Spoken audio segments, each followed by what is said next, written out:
Assalamualaikum warahmatullahi wabarakatuh. Pertama-tama, mari kita panjatkan puji dan syukur atas nikmat yang Tuhan limpahkan sehingga kita bisa menyimak presentasi pada kelompok 3 kali ini. Pada kelompok 3 ini, kami beranggotakan Alfian Nurul Hasanah, Arini Nuralia, dan Gingin Solahuddin yang akan memaparkan tentang 5 faktor pendidikan kepanduan. Yang pertama, slide pertama, 5 faktor pendidikan kepanduan. Yang pertama, dasar pendidikan. 2, tujuan pendidikan. 3, anak didik. Yang keempat, lingkungan pendidikan. Dan yang kelima, bahan-bahan pendidikan. Dasar-dasar pendidikan kepanduan. Undang-Undang Nomor 12 Tahun 2010 tentang Gerakan Pramuka. Yang kedua, Keputusan Presiden Republik Indonesia Nomor 238 Tahun 1961 tentang Gerakan Pramuka. Yang ketiga, Keputusan Presiden Republik Indonesia Nomor 118 Tahun 1961 tentang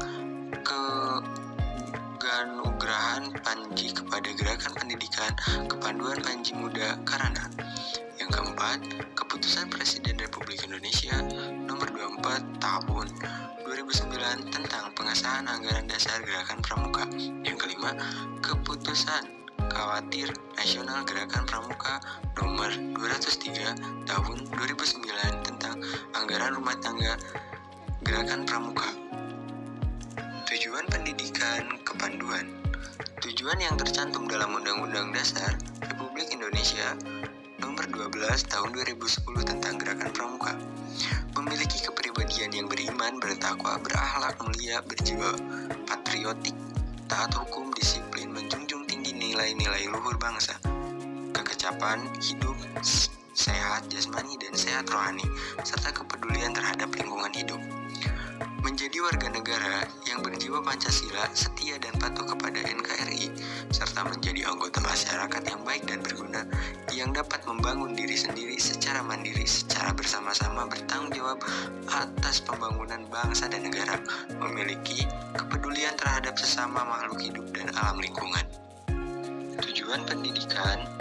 Tujuan adanya ekstrakurikuler pramuka di suatu pendidikan tercantum dalam Kemendikbud RI Nomor 81A Tahun 2013 tentang implementasi kurikulum 2013 yang mungkin kita kenal dengan Kurtilas, lampiran 3 yang isinya meningkatkan kemampuan kognitif, efektif, dan psikomotorik peserta didik, mengembangkan bakat dan minat peserta didik dalam upaya pembinaan pribadi menuju pembinaan manusia yang seutuhnya.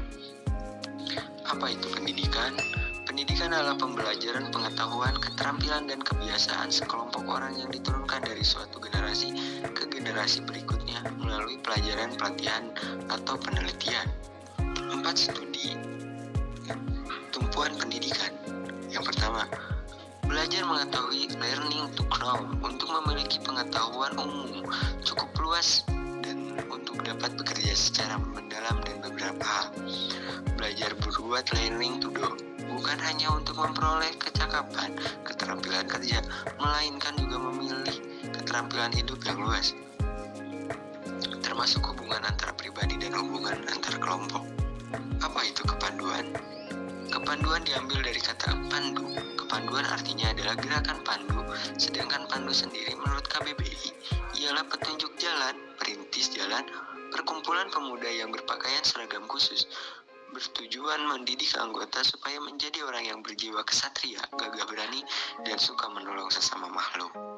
Apa itu pendidikan kepanduan? Pendidikan kepanduan adalah suatu proses pembinaan dan pengembangan sepanjang hayat dan kesinambungan atas kecakapan yang dimiliki peserta didik, baik sebagai pribadi maupun sebagai anggota masyarakat.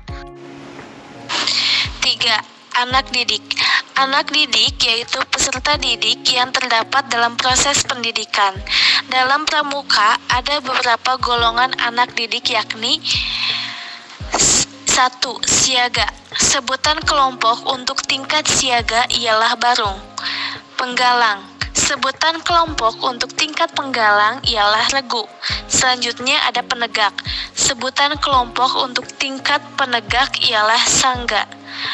Dan terakhir, ada Pandega, yaitu sebutan kelompok untuk tingkat Pandega ialah Reka. Siaga. Siaga adalah sebutan bagi anggota pramuka yang berumur antara 7 sampai 10 tahun.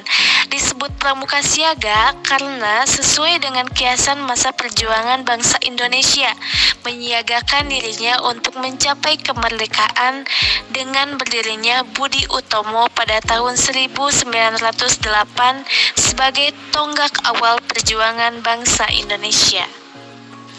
Siaga. Kode kehormatan bagi pramuka siaga ada 2, yaitu Dwi Satya dan Dwi Dharma. Siaga. Pembina pramuka siaga putra dipanggil Yanda, dan pembina siaga pramuka putri dipanggil Bunda. Pembantu pembina pramuka siaga putra dipanggil Pakcik, dan pembantu pembina pramuka putri dipanggil Buci. Bentuk barisan dalam upacara siaga adalah lingkaran, dengan pembina berada di tengah lingkaran. Kegiatan untuk siaga salah satunya adalah pesta siaga. Nah, sekarang kita memasuki ke bagian penggalang. Nah, teman-teman tahu tidak apa itu penggalang? Nah, penggalang adalah sebuah tingkatan dalam pramuka setelah siaga.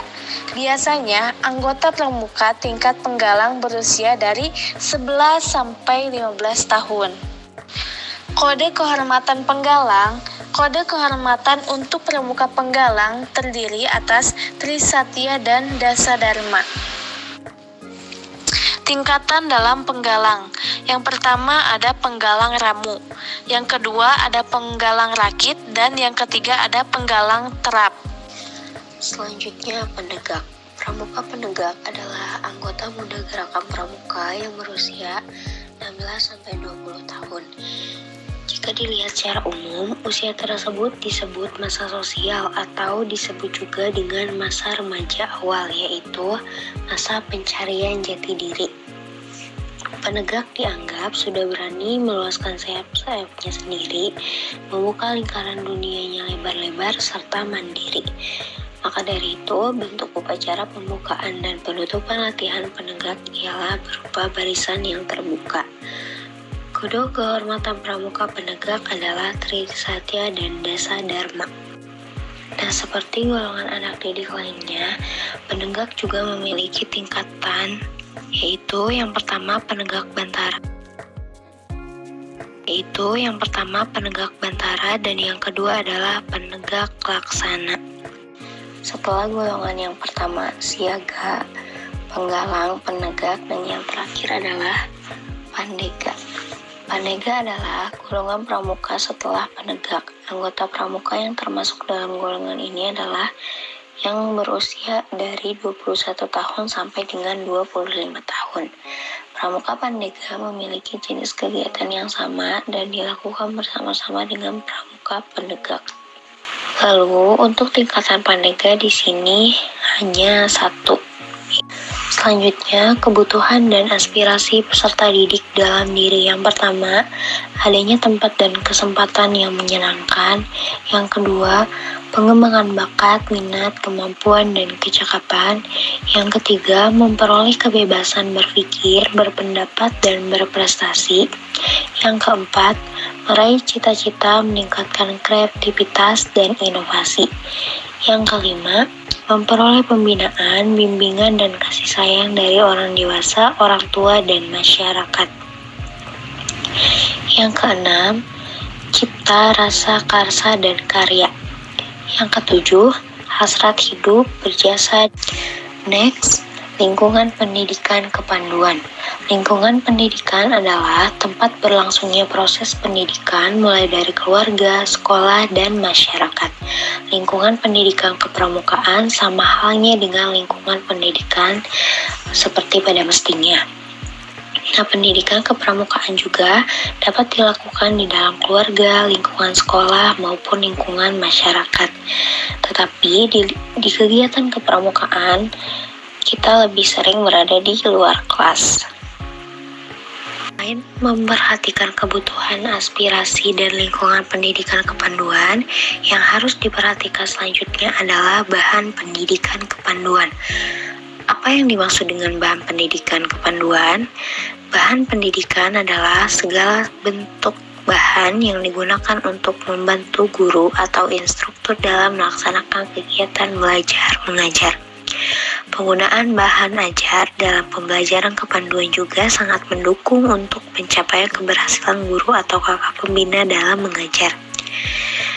Nah, adapun contoh bahan yang diperlukan seperti peluit, tongkat, bendera, tenda, dan lain-lain.